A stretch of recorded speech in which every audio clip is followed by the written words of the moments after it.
Aloha, this is Jason from Lahaina Music, and we are going to talk about strumming on ukulele today. We have a whole bunch of different strums we're going to go through, but before we can really talk about strums, we have to talk about basics like how to hold the ukulele, because if you're holding it correctly, it makes a world of difference.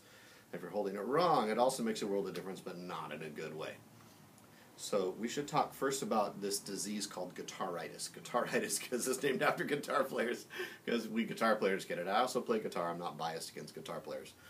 But guitaritis is when you start dropping the ukulele way down here and you start strumming it back here. The disadvantages are that ukuleles don't sound very good when you strum them down here. So people play, I mean, this one will sound okay, I can get away with it because it's a kamaka. It's like the holy grail of the ukulele world. But if I move forward, you'll notice the sound change. Here I get a lot more warmth when I strum it here, and as I move my arm forward I get a lot more stability, and that's huge. And at the same time, because I'm strumming it up here where the fretboard overlaps the body, it hurts less. Why does it hurt less there? Well, we say the fretboard is your friend, and as you're strumming here, it's hard to get ensnared in the strings, so you get a nice smooth strum when you're not slamming your cuticles, which is the top part of your fingernail for those of you who don't know what a cuticle is. Usually women already know what it is, but guys don't. If I strum back here, I'm a lot more likely to slam my cuticle, ow, like that, into the top of the string. You'll know it when you do it. And at the same time, now I'd be holding the ukulele down by my wrist. It's just not comfortable, it's not stable, so I get all sorts of bad habits just because I'm holding it wrong. And that's driven mostly by guitar culture, but if you look lots of times at old Hawaiians playing ukulele, they're playing it higher on their chest than you might think, and their arms farther forward. And you go, well, why is that? Like, because it works. It's way better. Huge advantages to strumming an ukulele here. So it's not the only way to do it, but we do recommend it. Try it out. You might go, wow, I wish I'd known this in the very beginning. Once we've got the ukulele up in the right position for playing and our arms more forward, we don't have the guitaritis thing going on. Let's talk about just basic strumming. So we have a strum sheet at Lahaina Music. If you like, it's available for free, or hopefully I'll post it up online so you can get to it. Check out our website, lahainamusic.com. We'll provide a link for these things. Okay, strumming. Basic strumming principles are we don't want to swing our whole arm. So a lot of people get in the habit of what we call windshield wipers. You don't want to do that. And we don't recommend strumming with your thumb, because if you do, you get all sorts of bad habits. You get, first of all, people get very sloppy doing this. It doesn't sound very good. You can never develop advanced strumming techniques, and most importantly, especially with kids, but adults too, you get a blister right here on the tip of your thumb. You don't want to do that because blisters will cut down on your swimming pool time, among other things. If you're on vacation out here, that's like, ah! If you're not on vacation out here, still, who wants a blister? That's no fun. Conveniently, we have this armor plating called fingernails. So if we can develop this type of a strum, it's going to be a huge advantage. This family of strumming in general is called rasqueado. You see it a lot in flamenco guitar, for example. Now, people who play acoustic guitar with a flat pick, this is the last thing they want to do is open up their hands. So lots of times we see guitar players holding on for dear life and trying to make like this shape, as if you're holding a pick, except they're not holding a pick. And then they want to slam through the strings like a bulldozer, or sometimes we say it's like you just got off a plane from Canada or something and your arm's still frozen and your fingers won't move, so you do this kind of a thing. It doesn't sound good. You probably have to retune your ukulele after you do that, and it hurts, and you probably put scratches on your uke doing that, and mostly because it doesn't sound good, you drive people away. That's the last thing you want to do is that. Ow. And it hurts. You want to do that. So instead, you want to be able to strum the ukulele gently and lightly. So some analogies we use are, imagine that there was sand on the strings of the uke, and you're standing on the beach. You just want to brush the sand lightly off the strings. You're not even so much hitting the strings as just brushing over the tops. And you want to develop some flexibility in your fingers, so you got to thaw out. So sometimes we say a couple more days on Maui and you'll be ready. So if if you look at my fingers, there's a lot of finger motion going on here. If I take the uke away entirely so you're not distracted by it, this is the kind of motion. I'm starting with my fingers curled up, and I'm ending up with my fingers extended downward towards the ground. That's most of the motion of the strum. 70 to 80% is just learning how to extend your fingers lightly over the strings. If you notice, my wrist is rotating a little bit too.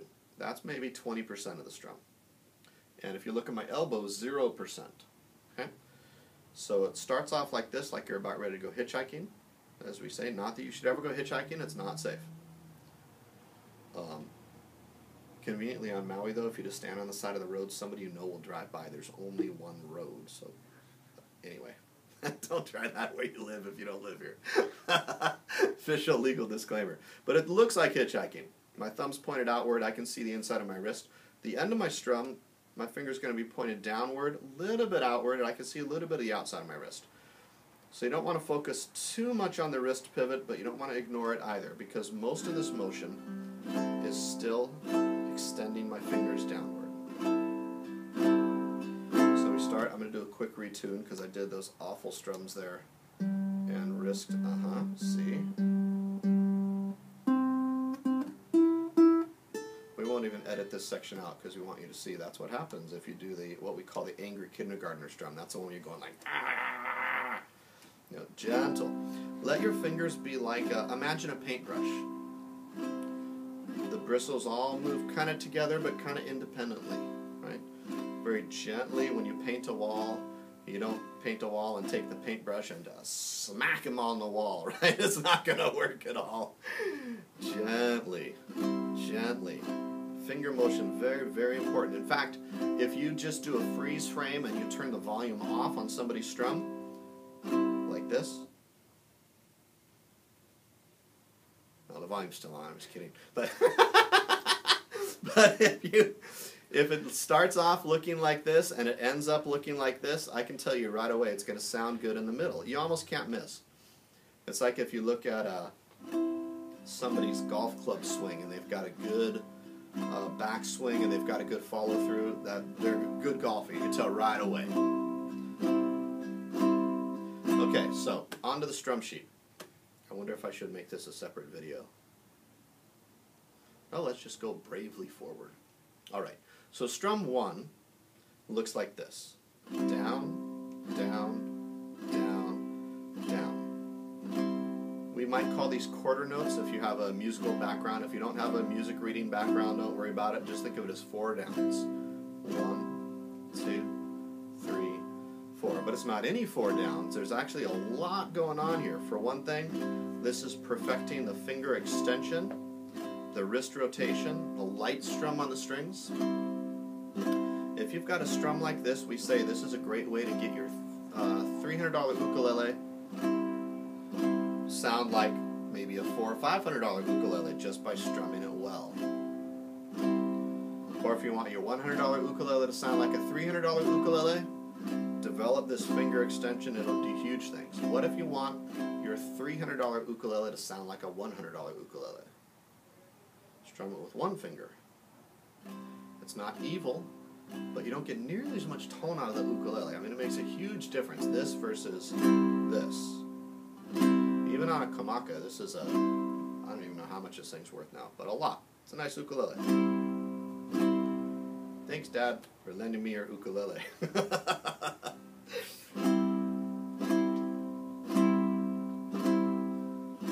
This will sound good, this will sound not quite as good. So, I recommend this. Strum 2 on the strum sheet is 1 and 2 and 3 and 4 and. So here we're developing the up strum. What we're looking for in the up strum is a single finger on the way up. Just use the pad of one finger. Why don't we use more fingers? Because if we use too many fingers on the way up, it sounds like this. You just get ensnared in this, and it hurts, and you get ensnared. It's not good. So multiple fingers on the way down, because you can. The fingernails glide off the strings. It's almost like they were designed for it. Now moving from strum 2 to strum 3 is where we develop what's called a swing 8th note. Here's strum 3. 1, 2, 3, 4. 1, 2, strum. The advantages in this strum are you're letting the ukulele sing after your down strum. Where ukulele sounds best is actually right after you strum it, not while you're strumming it. So it's right now is where it sounds best. So this kind of a strum takes advantage of when the ukulele is going to sound best. 1, 2, 3, 4. It's called a swing eighth note because it comes back from the swing era, but it also is the basis of blues rhythms and lots of other rhythms. If you get this rhythm right, with good finger extension, light touch on the strings, good wrist rotation, you may not need any more strums.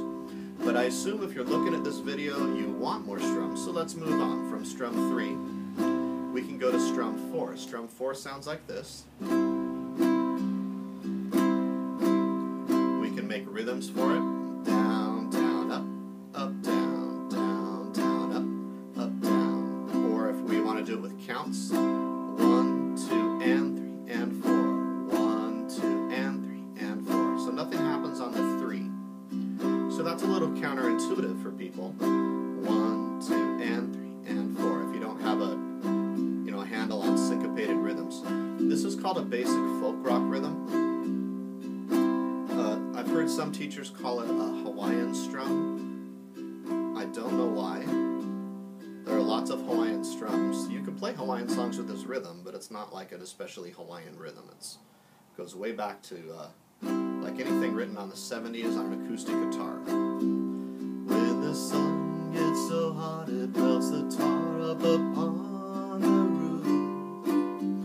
For example, down, down, up, down, down, down, up, down, down, down, up, down. Very simple, flowing rhythm. The trick to it is, if I take the sound away, or I just miss the strings, if you watch the wrist motion, it looks exactly like strum 3. Just smooth, down, down, down, up, down, up, down, up, down, up, down, up, down, up, down. So the trick is, what I'm really doing is sometimes I'm connecting with the strings and sometimes I'm not. So the trick to strum 4 is knowing when to skip. So I'm going to go, if we slow it down, 1, skip, 2, and skip, up. So the way we get people to learn this a lot is we use language, because people's brains are wired for linguistic skills. So we'll make up a sentence. Our wrist rotation is going to be going like this, like a metronome. You always want this to go smooth and steady. You never want to disrupt this rhythm. So we can go, I will play the uke, I will play the uke, I will play the uke, I will play the uke. Or if you're a mathematical person, you can go 1, 2, and 3, and 4. 1, 2, and 3, and 4. 1, 2, and 3, and 4. So this is useful for a lot of sort of more relaxed style songs. Let's move on to strum 5. How far are we into the time right now on this? 13. Well, maybe we should do that in a different video. Strum 5, 6, and 7 we'll do in a different video. So let's cut this one off for now.